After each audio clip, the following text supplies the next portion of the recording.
Megastar Chiranjeevi, power star Pawan Kalyan, mega power star Ram Charan ఈ ముగ్గురు ఒకే వేదిక మీద కలవబోతున్నట్లుగా ప్రచారం జరుగుతోంది. ఈ గనక నిజమే అయితే ఇది మెగాభిమానులకి పండగే. మెగాస్టార్ చిరంజీవి హీరోగా, నయనతార హీరోయిన్గా, అనిల్ రావుపూడి దర్శకత్వంలో అత్యంత ప్రతిష్టాత్మకంగా తెరకెక్కిన చిత్రమే మనశంకర వరప్రసాద్ గారు.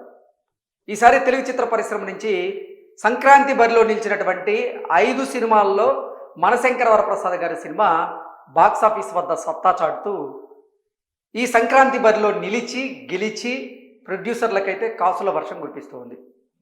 నిజంగా ప్రపంచవ్యాప్తంగా ఒక రీజనల్ సినిమాగా విడుదలైనటువంటి మనశంకర వరప్రసాద్ గారు విడుదలైన నాటి నుంచి పాజిటివ్ టాక్తో దూసుకు వెళ్తూ ఉంది. 2 తెలుగు రాష్ట్రాల్లోనూ, ఓవర్సీస్లోనూ, అలాగే అన్ని చోట్ల అంటే విడుదలైన అన్ని చోట్ల కూడా ఈ సినిమా మంచి పాజిటివ్ బజ్తో అయితే దూసుకు వెళ్తూ ఉంది. కలెక్షన్ల పరంగా రికార్డులను అయితే సృష్టిస్తూ ఉంది. చిరంజీవి గారి సినీ ప్రస్థానంలో ఇప్పటి వరకు కలెక్షన్ల రూపంలో అలాగే టికెట్ల విషయంలో కొన్ని కొత్త రికార్డ్స్ని ఈ సినిమా క్రియేట్ చేసింది అనేటువంటి వార్తలు కూడా మనం చూసాం. బుక్ మై షో వేదికగా మొదటి 5 రోజుల్లో 3 మిలియన్ టికెట్లు తెగినట్లుగా అదొక రికార్డుగా ఈ సినిమాకి అయితే ఒక గుర్తింపు అయితే రావడం జరిగింది. సో ఈ సినిమా బీభత్సమైనటువంటి విజయాన్ని నమోదు చేసినటువంటి నేపథ్యంలోనే సక్సెస్ మీట్ జరుపుకోబోతుందని, ఆ సక్సెస్ మీట్లో భాగంగా మెగాస్టార్ చిరంజీవి గారు, పవర్ స్టార్ పవన్ కళ్యాణ్ గారు, అలాగే mega power star Ram Charan ఈ ముగ్గురు ఒక వేదిక మీద కలిసేటువంటి అవకాశం ఉన్నట్లుగా ఒక వార్త ఇప్పుడు సామాజిక మాధ్యమాల్లో చక్కర్లు కొడుతుంది. ఆ వార్త సారాంశం ఏంటనేది ఒకసారి మనం పూర్తి స్థాయిలో విశ్లేషణ చేసుకునేటువంటి ప్రయత్నం చేద్దాం.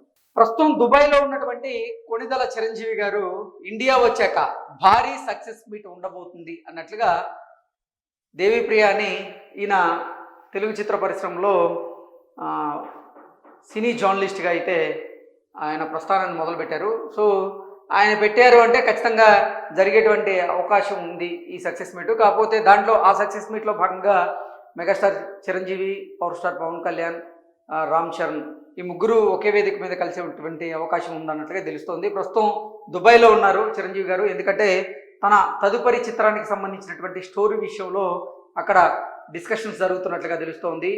ఆ సినిమా మెగాస్టార్ చిరంజీవి 158వ సినిమాగా తెరకెక్కబోతోంది. దాంట్లో మెగాస్టార్ చిరంజీవి గారి కూతురిగా కృతి శెట్టి కూడా నటిస్తున్నట్లుగా కొన్ని వార్తలు అయితే వస్తున్నాయి. సో మొత్తం మీద చూసుకున్నట్లయితే దుబాయ్ నుంచి చిరంజీవి గారి తిరిగి వచ్చాక ఎట్టి పరిస్థితుల్లో మనశంకర వరప్రసాద్ గారు ఈ సినిమాకి సంబంధించినటువంటి సక్సెస్ మీట్ జరిగేటువంటి అవకాశం ఉందని, ఆ సక్సెస్ మీట్లో భాగంగానే ముగ్గురు ఒక వేదిక మీద కలిసేటువంటి అవకాశం ఉందన్నట్లుగా ఈ వార్త సారాంశంగా అయితే మనం పూర్తి స్థాయిలో విశ్లేషణ చేసుకోవచ్చు. Thank you so much.